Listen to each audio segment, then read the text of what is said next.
सिरोही के माउंट आबू की बात करेंगे आज। माउंट आबू राजस्थान में एक ऐसी नगर पालिका है जो धनी है, जो कहते हैं मुनाफे में रहती है। बाकी नगर निकाय घाटे के नगर निकाय जरूर घाटे के हैं, फायदे हो या घाटे, कोई भी नगर पालिका के अफसर और कर्मचारी कभी घाटे में नहीं रहते। नमस्कार, मैं प्रदीप हूं, आप थिंक 360 देख रहे हैं।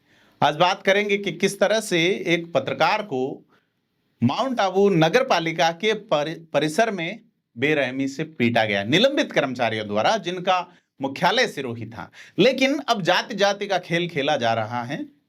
पीटने वालों में से एक जो है वो सत्ता में मौजूद नेताजी का रिश्तेदार है, एक पूर्व प्रधान का रिश्तेदार है, एक नगर पालिका ईओ की जाति से हैं। वहां कैमरे भी लगे हुए हैं, यानी कि नगर पालिका के प्रीमाइसेस में सरकारी अधिकारियों की मौजूदगी में विचार के नाम पे किसी पत्रकार को पीटा जाता है।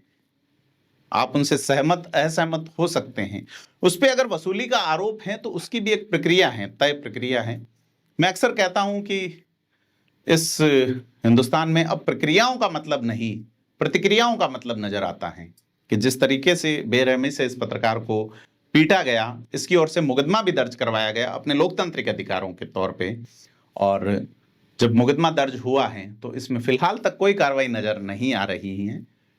अब जो जांच अधिकारी हैं वो भी इन आरोपियों में से ही किसी एक जाति से संबंध रखते हैं। ऐसे में बड़ा सवाल है कि निष्पक्ष जांच जो है उसका बड़ा सवाल।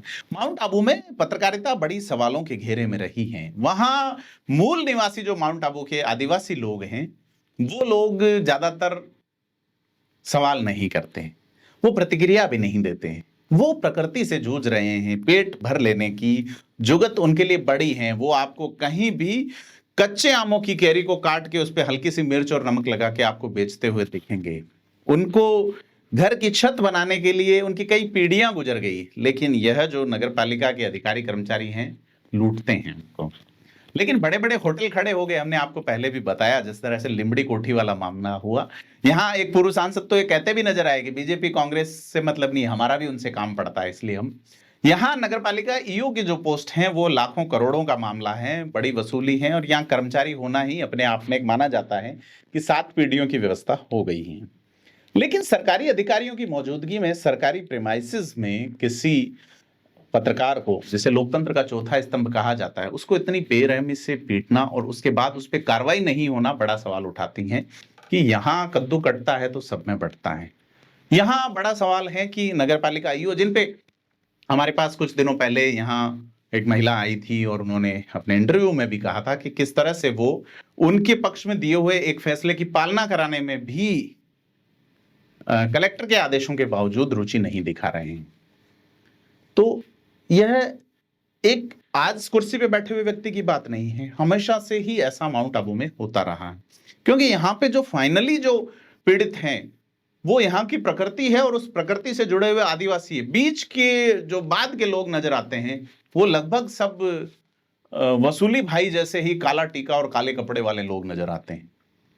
उसमें लंबे समय तक पत्रकार भी अछूते नहीं रहे, आरोप उन पे भी लगे हैं। क्योंकि अगर ये व्यवस्थाएं खड़ी हो गई तो निश्चित तौर पे माउंट आबू की पत्रकारिता पर भी सवाल उठता है कि यह चीजें और इनके खिलाफ लगातार, लेकिन पत्रकार जो लगातार लिखते हैं, जो लगातार कोशिश करते हैं, वो इसी तरह से, या तो आप हमारे विचारों के, हमारे प्रवाह के साथ बहिए, नहीं तो आप पीटे जाएंगे। मैं अक्सर कहता हूं आर्यवर्तियों की इस गजालत भरी दुनिया में सबसे मुश्किल काम है जिंदा रहना, विचारों के साथ जिंदा रहना और भी मुश्किल है। लेकिन सबसे आसान है मर जाना, और उससे भी ज्यादा आसान है मारा जाना किसी के हाथों।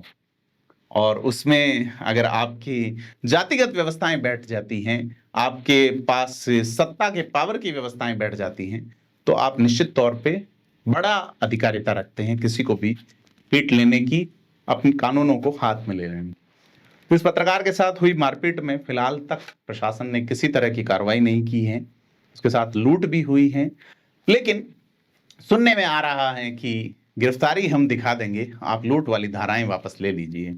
पत्रकार ने लूट भी कोई बड़ी नहीं बताई है। उनके साथ कुछ उनके जेब में पैसे थे गिने चुने, और उनके जो गले में जो सोने की चेन थी उसे लूटने की बात कही है। मौके पे सीसीटीवी कैमरे भी लगे हैं, लेकिन सरकारी अधिकारियों की ये चुप्पी, जिनकी प्रेमाइसेस में, जिनके संरक्षण में इस तरह से गुंडई वाली हरकतें होती हैं तो बड़ा सवाल है, जिस पे चुप्पी नजर आती है कि यह चुप्पी जो है वो आम आदमी की चीखों को किस तरह से दबा रही है। आपको क्या लगता है, हमें कमेंट करके बताएं।